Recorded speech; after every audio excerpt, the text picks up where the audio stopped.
നമ്മളിപ്പോ UP-യിലെ വളരെ വിജനമായിട്ടുള്ളൊരു സ്ഥലത്താണ്.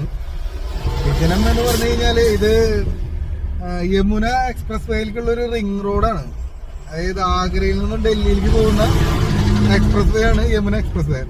അപ്പൊ അങ്ങോട്ട് പോകാൻ വേണ്ടിയിട്ടുള്ള ഒരു റിംഗ് റോഡാണ്. ഈ റിംഗ് റോഡ് ബ്ലോക്ക് ആയി പോയി. അപ്പൊ ഇവിടെ ഒരു കട്ട ബ്ലോക്ക് കിട്ടി. കട്ട ബ്ലോക്ക് എന്ന് പറഞ്ഞു കഴിഞ്ഞാല് ഫുള്ള് സ്റ്റെക്കായിട്ടുള്ള സംഭവം. അങ്ങനെ ഈ അടുത്താണെങ്കിൽ ഒരു കടയോ അങ്ങനത്തെ സ്ഥാപനങ്ങളോ കാര്യങ്ങളൊന്നും ഇല്ല. തൊട്ടടുത്ത് അവിടെ ഒരു കനാല് പോകുന്നുണ്ട്. കൺജസ്റ്റഡ് ആയിട്ടുള്ള ഒരു വഴിയാണ്. അപ്പുറത്ത് ഇപ്പുറത്തൊക്കെ നിറച്ച് വലിയ കണ്ടെയ്നർ പോലുള്ള ലോറിക്കാരാണ്. കുറെ ടയറുള്ള ലോറികളും കാര്യങ്ങളൊക്കെ ഇങ്ങനെ സ്റ്റെക്കായി എടുക്കാം. അപ്പൊ ഈ നാഷണൽ പെർമിറ്റ് ലോറികൾ മഹാരാഷ്ട്ര രജിസ്ട്രേഷൻ ഉണ്ട്, പിന്നെ നാഗാലാൻഡ് രജിസ്ട്രേഷൻ ഉണ്ട്, അതുപോലെ ഗുജറാത്ത്, പിന്നെ കുറെ സംസ്ഥാനങ്ങൾ രജിസ്ട്രേഷൻ